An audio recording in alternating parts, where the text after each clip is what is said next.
kitty.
Morning. Morning. Let me get a little closer so I can actually see. Hey, Melissa. Good to see you. There I am. I'm glad you're here today. How are you? I'm good. I had my mute on yesterday morning and everybody was talking. My husband's like, "You should talk. That's so nice." It is nice afterwards, and we only do it for about a minute, so it's nice just to say hi and reconnect. Yeah. Boy, your hair has really grown a lot. Isn't that funny? I mean, of course, that's nothing. I think everyone in my family now has accepted that they're going gray, and it's so funny because my little sister sent me a picture of herself yesterday, and she did it. She said, "Embrace it," right? Yours looks beautiful. Thank you very much. I like it. It's easy. And of course, this is not all natural. I used something to kind of blend it. It's just a product called Overtone. I don't know if you've ever heard of it. It's easy though. It's just you wash your hair with it, and basically it takes care of it. So it's nice. I'm glad you're here, Melissa. So good to see you. Can't wait for the real thing. Whenever. I know. Whenever it's safe. We have to make it safe. So we'll see. Yeah. Okay, good to see you. Thanks for chiming in. Yeah. And we've still got about 2 minutes, friends, but if you need to run and get blocks, if all goes according to plan and we get to the end of class, we'll be lifting up on our blocks. And who knows, you never know when you need them for something else as well.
All right, my clock is saying 10, which means We've got 20 more seconds. So I'll just repeat to grab a couple of blocks or whatever you're using as blocks to have handy today in case you find you need them. Welcome to Wednesday, 10 a.m. And wow, what a day, huh? Lots of rain in the south side of Asheville. And I'm sure if you were in Asheville at all, you're getting the rain too. We're moving along in Sylvia Boorstein's book, Happiness is an Inside Job. And we're talking about the Eightfold Path of the Buddha. And we're on the 7th step, which is wise mindfulness. So let's begin right away with a very short meditation. And this is really basically something you can do at home later, extending it. So I'm going to go through it rather quickly. Come into easy sitting, and just for continuity, we'll start with the right leg in front. Now observe yourself, take a look, take a wiggle and a feel and see how everything is.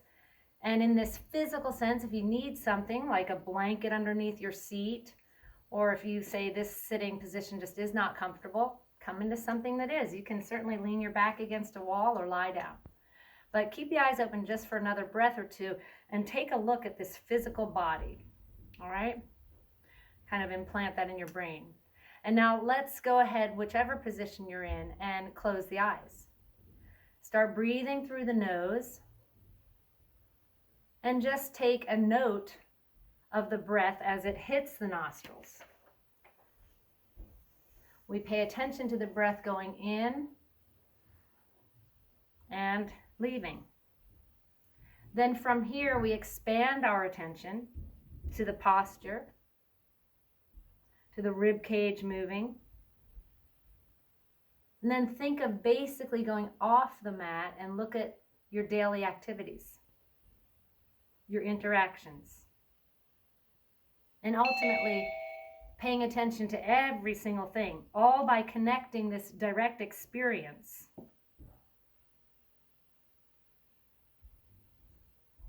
And now go back to the idea when we first sat down of visually seeing your body, but without opening your eyes.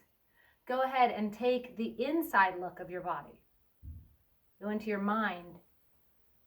So we're taking a look at the physical sense from the inside. This is called the elemental preconceptual experience of that body. Now moving into the second foundation of wise mindfulness would be the feeling of our experience. We all know that every situation has a fleeting moment of pleasant, unpleasant, or neutral. We kind of unconsciously or subconsciously maybe categorize and label things as that. We like the things that are pleasant, we try to go towards them, and we try to avoid the things that we don't like, that are displeasant or unpleasant. This foundation of mindfulness enables us to begin to understand the process of reactivity and how we respond. And keep in mind that we're always trying to find a response that is benevolent. Now, if you need to switch your legs or your position, go ahead. We have 2 more to go through real quickly. The third is the state of mind. This involves exploring experience through the state of mind. You ask yourself, what lenses are you wearing today? What glasses? Is it anger? Is it happiness? Is it mindfulness, sadness? You just take note of this, and that's going to help with the stories that we come up with. And so you look at things like greed, aversion, desire, delusion. Are these things present right now, or are they absent? And if they're absent, we keep them absent. If they're present, we try to eliminate them. This involves us in the direction of non-reactivity, non-judgment. And then lastly is called the Dharma. And this is the 4th foundation where we view experience through the lens of the Buddha's teaching. We can be mindful of what's called the hindrances, and these are things like anger, envy, pride, jealousy, restlessness, sleepiness, hatred, doubt. Notice their presence or absence. Same thing. If these things are present, we try to eliminate them. And if they're absent, we leave them eliminated. All right, so as I said, that's the kind of thing that you'll do at home in a much more deep way. I just don't want to spend the whole hour working on that. But it's a good practice to have as we start to move into our asana practice. So from here, let's go ahead and lift the gaze, open up the eyes. If you were in another seated position, let's come into sitting in easy position with the right leg in front. And right here, we'll inhale, arms lifting up. And again, take note of the sensations, the rib cage lifting, the shoulders coming up. Next out breath, find your tented fingertips and we'll take them to the floor. On the right side, push down, drawing shoulder away from ear and lean off to the right. Now just wing that left shoulder down, walking yourself forward. Come back to the tented fingertips, and in these tented fingertips, you can actually push into the floor and let your seat hinge back a little more. Walk back up. We're going to keep the tented fingertips, and this is an important little presentation right here because we'll do this a few times today. Spin your arms outward so the thumbs come to the outside, and we'll draw the arms behind us, pushing into the floor. Now, if your arms aren't as long as mine and you can't reach the floor, place them on blocks or maybe draw them up a little. But lift the heart, lift the chest, look up if that feels good. And then come to neutral spine, switch the lay of the legs, and we'll repeat left side. Inhale, lift up. Tented fingertips, left side. Again, pay attention to all the physical sensations in the body. Just being aware, what are you feeling? What's that fleeting moment? Do you feel good and so you want to stay here? Let's move on. Left fingertips tented to the floor. Reach way off to the left side. And now dip the right shoulder down. Walk yourself forward. It's just a half a breath. Just push into the floor so you can reach the hips back. Walk yourself back up. External rotation in the arms, so thumbs come to the outside. Draw the hands behind you and find a resting spot with fingertips. Push down into the floor. Lift your heart, lift your gaze. And release. Make your way forward, coming into downward facing dog. And here, feel free to pedal it out. We were all crunched up for a good amount of time. We want to find some lengthening here. And now find a sense of evenness in your downward facing dog. All right, taking the left toes. We'll leave the right toes as they are. Flip the left toes so you're actually on the on the top of the left foot. And then see if you can come into a sense of straightening up in this kind of awkward downward facing dog. I know for me, I have to lift my right toes up to find that sense of evenness here. Flip this mat over. So keep pushing into the top of the left foot as you're on the ball of the right foot. Now come forward into plank pose, leaving that left foot in the shape it's in. So we're on the top of the left foot.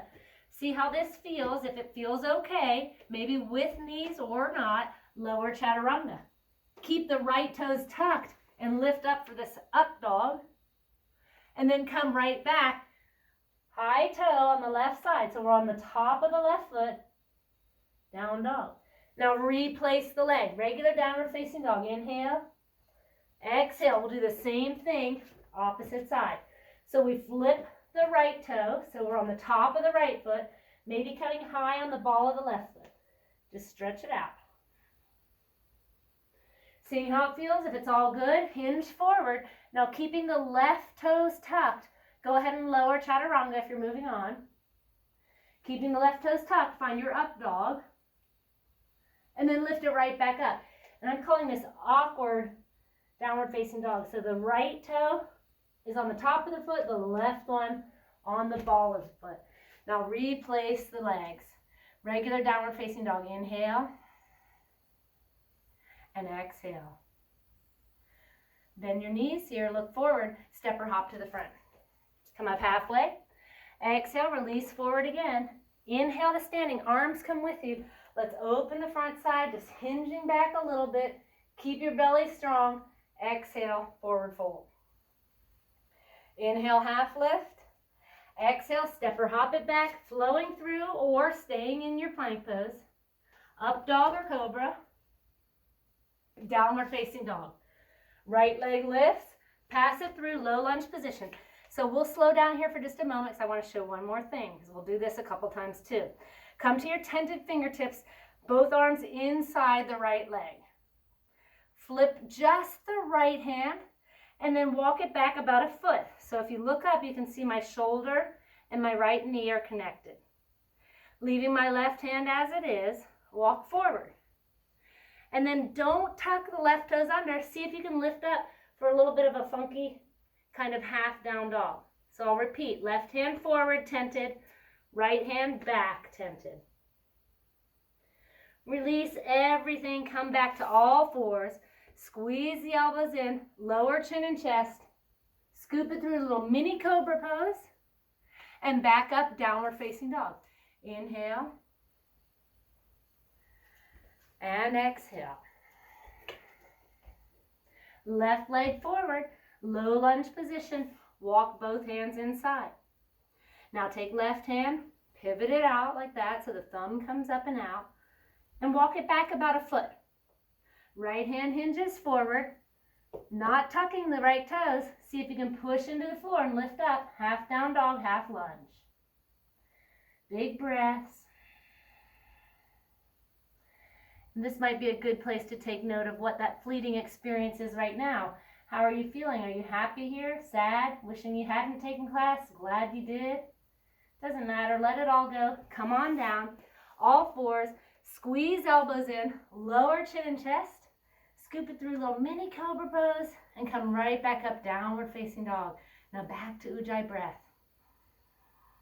Feel the sensations, the physical movements. One more breath. Bend your knees, step or hop it forward. Once you're there, come up halfway and then let it go all the way down. Inhale, come to standing. Arms come with you. Nice big stretch at the top. Pull the belly in. Exhale, forward fold. Inhale, half lift. Exhale, step or hop it back, floating straight through or not. Lifting your beautiful heart, filling up here. And downward facing dog. Inhale. Exhale. We'll start left side here. Left leg comes through, high lunge position. Inhale, lift. Exhale, twist left. Inhale, back to center. Exhale, hands to the floor, one or two legs. Left leg comes back, lower like that, or touch down for regular downward facing dog. Chaturanga or Trianga. Inhale, one or two legged up dog. Exhale, one-legged dog, left leg lifts. And now replace the leg, down dog. Inhale. Exhale. Same thing right side. Right leg lifts through. Inhale to come up. Exhale, prayer twist right. Inhale, back to center. Exhale, hands to the floor. Right leg back for a one or two-legged descent. Take it down, Chaturanga or Trianga. One or two-legged up dog. And then one-legged downward facing. Come up with the right leg high. And now replace the leg. Deep Ujjayi breaths. Take note of the physical sensation. And then also take note of whatever stories are running through your brain. What about the hindrances? Are they hovering there? And if they are, eliminate them. And if they're already absent, keep them out. Bend your knees, look forward, step or hop it up. Come up halfway. Exhale, release forward. Inhale to standing. All right, draw hands to heart center. Coming right to the top of the mat. Separate your feet a little bit so it's just hip distance. It's not very wide. And we'll start with eagle arms, right arm on top. Maybe it's once today, you just want to hover like that, or you do the double wrap. Either one, snuggle the right shoulder down. There's a tendency for us to lift it like this. We want to draw it down a little bit, keeping your separated feet. Inhale to lift up. We're moving into back bend. Everything applies as does normally in the back bend, but we just have different arms. So think of lengthening the tailbone by pulling the belly in and lifting the pelvis a little bit. Shift the weight into the heels, and then extend your hips forward as you lift up and look up if you can. Just find the place that's good for you at this moment. Remember, the idea is to always have a benevolent response, particularly in these physical places. We want to treat our body with benevolence. Keep your arms as you come back to center. Start bending the knees and think chair pose. We want to go so deeply that our thighs are becoming parallel to the floor, and then we hinge forward. There's that little space that we left by separating the feet that we can allow the arms to come through. Rest the torso on top of the thighs, but don't cheat yourself out of this one. Get your thighs nice and low so they're parallel to the floor, coming towards that. And then bow your head down.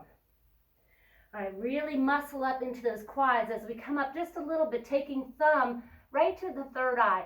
And remember, that's the place where we sit, where we think of our happiness being determined by getting our wants and our likes. That's okay temporarily. Now lift the torso up off of the thighs, thumb pushing into the forehead as you arch your spine a little bit. Now let it all go. Lift the hips towards straight, peace fingers to the big toes. Taking a shift now, we shift forward into the toes. Let the head be heavy. Shake it out. Yes, no. Pulling up on the toes and pushing the toes down into the fingertips. Lift the kneecaps. Take another breath there. All right, from here, release hands from the feet and then just ragdoll. Let everything hang. Maybe bent arms, little micro bend in the knees. Start to draw out. Now keep the belly pulled in, keep the chin tucked. Coming all the way up to the very top. Last thing to untuck is the chin. 3 purging breaths. Inhale, roll the shoulders up. Now open your mouth for an exhale as you drop the shoulders. 2 more like that. Think of getting rid of the hindrances, anything that's standing in your way. And we purge it out. 1 more time up. And let it go. Keeping the feet separated. Left arm on top once or twice. Finding your back bend by lifting up first. Pull the belly in to lengthen the tailbone. Shift the weight into the heels. Hips come forward as we lift up. Keep the belly nice and strong here. There's a tendency when we back bend to let the belly push out too. But no, keep that pulled in. 1 more breath. All right, keeping your arms, we come back up and lift a little bit, squatting down as if to do chair pose, and we technically are. And then once you get those thighs down, start to hinge forward. Let the arms come right between the legs. And then rest your torso. It's just for a breath. And in this breath, see if you can shift into the heels, lower the hips a little bit.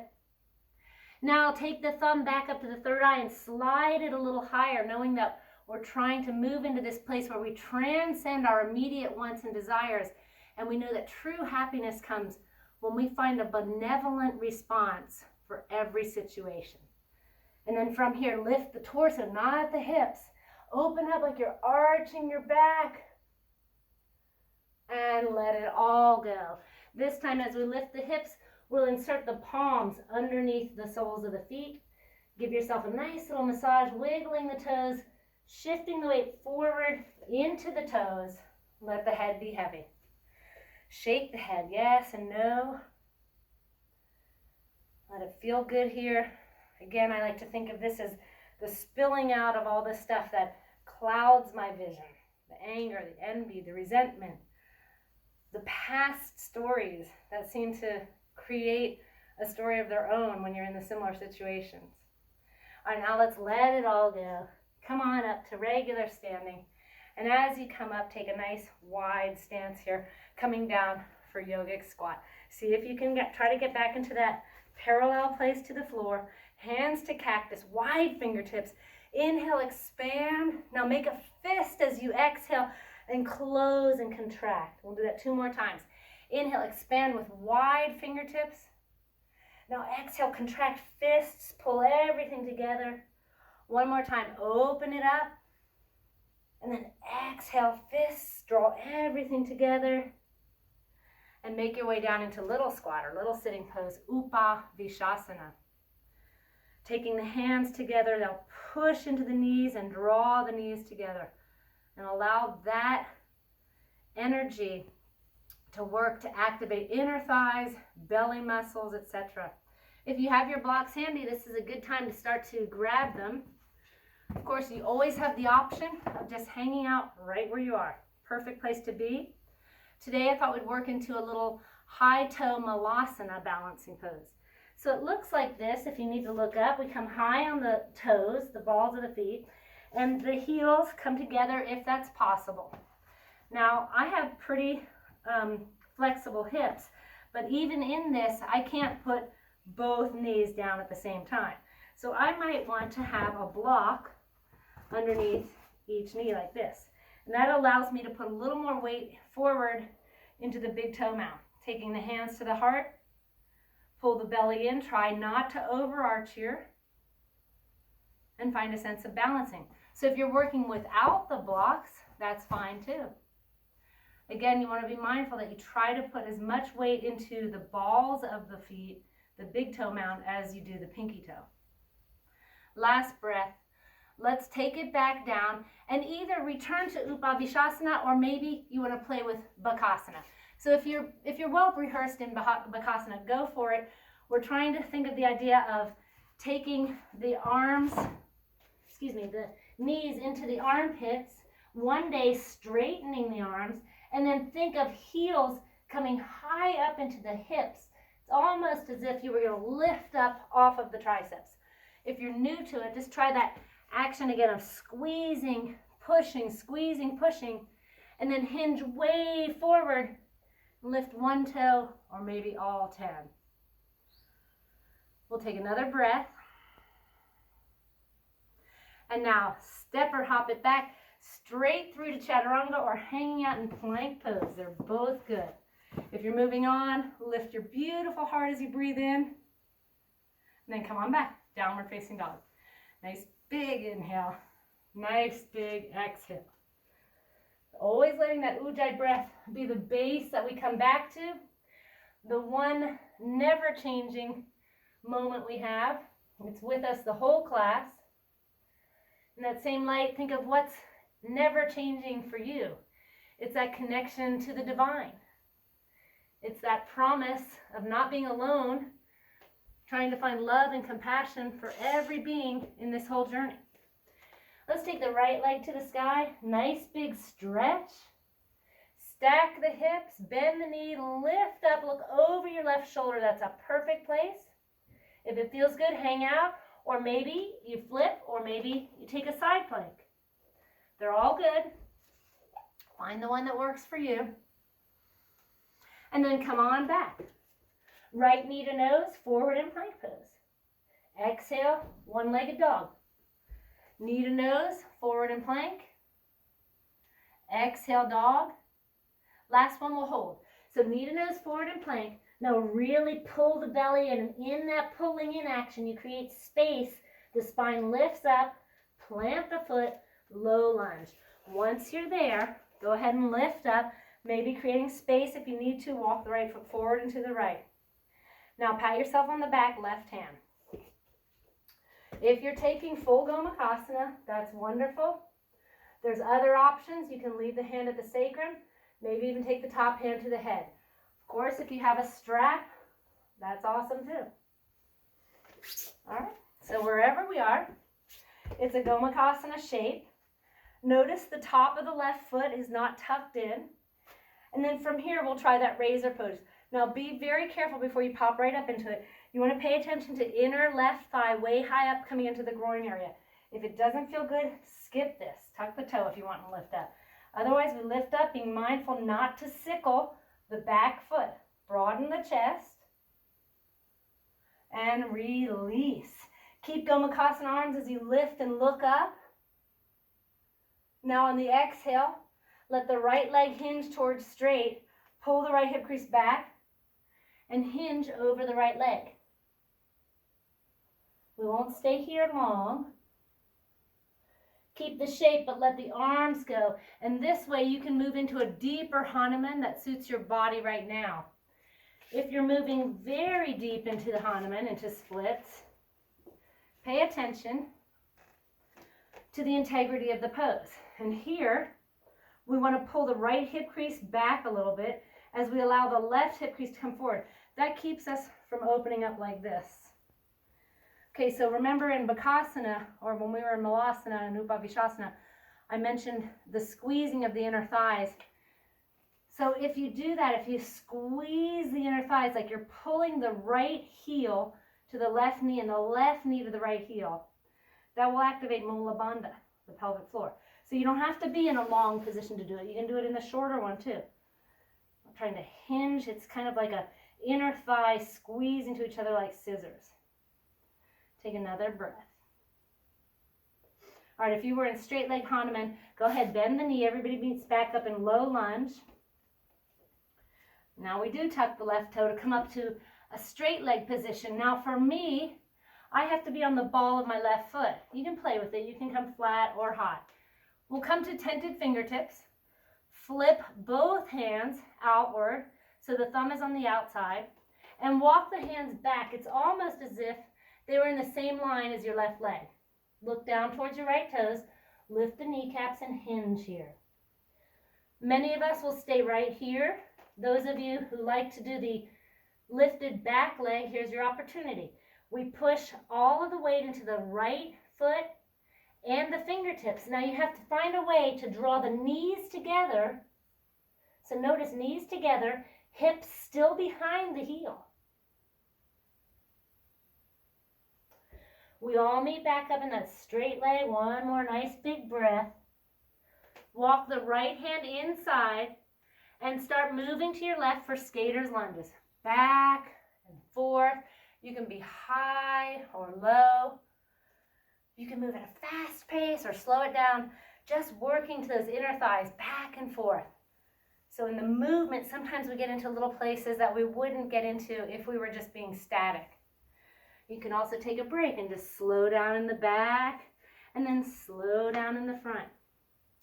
Either way, next time we come forward, establish your footing for warrior two. That would be right toes looking forward, left toes in at 45-degree angle. Windmill open, warrior two position. Once you're there, maybe you can find that you go a little longer to take the right thigh deeper. Stretching arms long, pull the belly in, look over your right fingertips. Feel a sense of empowerment right there. Now feel the hips and the feet glued down. That's your base to give you freedom to move the upper body. Try reverse warrior, left arm down. Nice big stretch on that whole right side. If you're working into the strengthening pose, left arm lifts, but we keep this shape.